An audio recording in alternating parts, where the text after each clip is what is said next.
Hello everyone, তো আজকে দেখবো যে রিলেশনশিপে এখন তুমি আছো সেই রিলেশনশিপটা তোমাকে কি দিচ্ছে। এই রিলেশনশিপ কি সোলমেট কানেকশন? এই রিলেশনশিপ কি লং টার্ম বেসিসে থাকবে, নাকি এটি শুধুমাত্র অ্যাটাচমেন্ট, সময়ের সাথে সাথে এটি ফিকে হয়ে যাবে?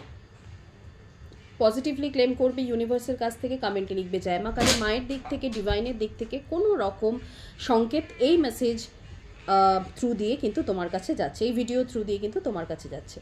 তো তুমি এখন যে রিলেশনশিপে রয়েছো সেই রিলেশনশিপে দেখাচ্ছে যে তুমি ভীষণ একাকিত্বে ভোগো, তুমি সমস্ত দিক থেকে সমস্ত কিছু দাও, কিন্তু তুমি সেটা কিছুই ফেরত পাও না, বা সেখান থেকে গিয়ে কিন্তু ফেরত পাওয়ার কোনো প্রবণতাই তোমার নেই, বা তোমার পার্টনার তোমাকে কিছুই ফেরত দেয় না। এই রিলেশনশিপটা একতরফা তুমি চালিয়ে যাচ্ছ। এখানে দেখাচ্ছে যে তুমি কিছু ভাবনা চিন্তা না করে এই সম্পর্কে জড়িয়ে গেছিলে, কিন্তু আজকে আর তুমি এই সম্পর্কটাকে বয়ে নিয়ে বেড়াচ্ছ একা নিজের কাঁধে।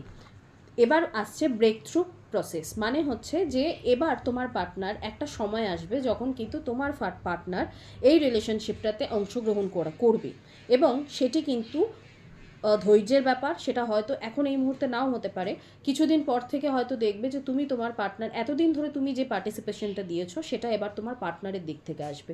তো এক্ষেত্রে কিন্তু তোমাকে আমি বলবো একটু শক্ত হতে হবে, এবং তোমার বাউন্ডারি তোমাকে ক্রিয়েট করে রাখতে হবে, যাতে তোমার পার্টনার তোমার অভাবটা বা তোমার যে প্রেজেন্সটা সেটা বুঝতে পারে, তোমার অস্তিত্বটাকে সে সম্মান করে, বা তোমার স্বাদ, তোমার ভালোবাসাটাকে সে সম্মান করে। এর জন্য কিন্তু তোমাকে কি করতে হবে, তোমার যে বাউন্ডারিটা সেটাকে ঠিক করে রাখতে হবে। মায়ের কাছ থেকে এই ইউনিভার্সের বার্তাকে ক্লেম করে নেবে, তার জন্য কমেন্টে লিখবে জয় মা কালী।